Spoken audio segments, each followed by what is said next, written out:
Before I get to the track record of the current president, I just want to briefly examine how scholars conceive of the meaning of ethical duty in presidential leadership. The debate in existing literature begins with the meaning of the ethical, or even the meaning of ethics, as opposed to or in relation to morality or morals. This is a historical debate, and I don't wish to pretend to bring any resolution to it. Sometimes the difficulty is to traverse the old-fashioned theological basis of the ethical in order to find a nuanced, intellectually grounded view, which, even though refusing to discard the assumptions that the ethical is about a special kind of imperatives and unconditional duty, rises above the a priori foundations and looks into the empirical and contextual. The ethical, especially in the context of presidential leadership, has to be understood in substantive terms that have application to the real lives of human beings. I use the ethical to infer sets of beliefs and dispositions, attitudes, actions, and inactions or omissions, and most importantly, the convictions and passions which inadvertently expose the landscape of our moral foundations as a society.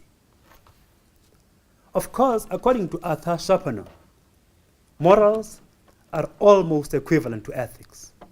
Hence, the ethical, as both an ascription and record of a person's behavior and conduct, is broadly inclusive of the human good.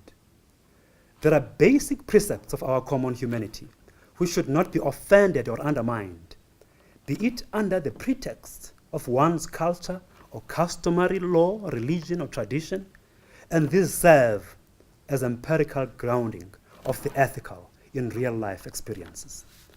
In some instances, the ethical is relativized under the rubric of morality and culture.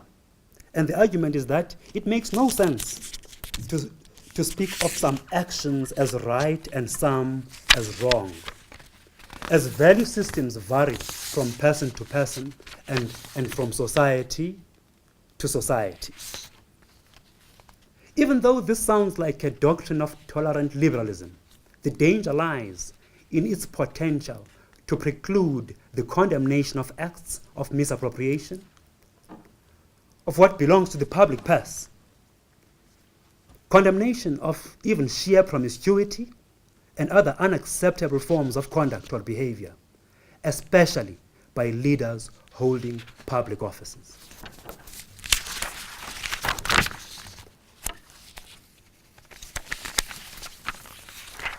There exists for us all a third manner of being, which, according to Jean-Paul Sartre, calls being for others, and Simon Critchley's analysis of Jacques Derrida views this as the relationship between myself and the other self. This exposes the full burden of responsibility of human beings to one another, and worse, the burden and duty of those entrusted with power and authority to lead society as a whole. The responsibility to perform, in every instance, actions which are examples to set proper course for society rests even more on the shoulders of a state president.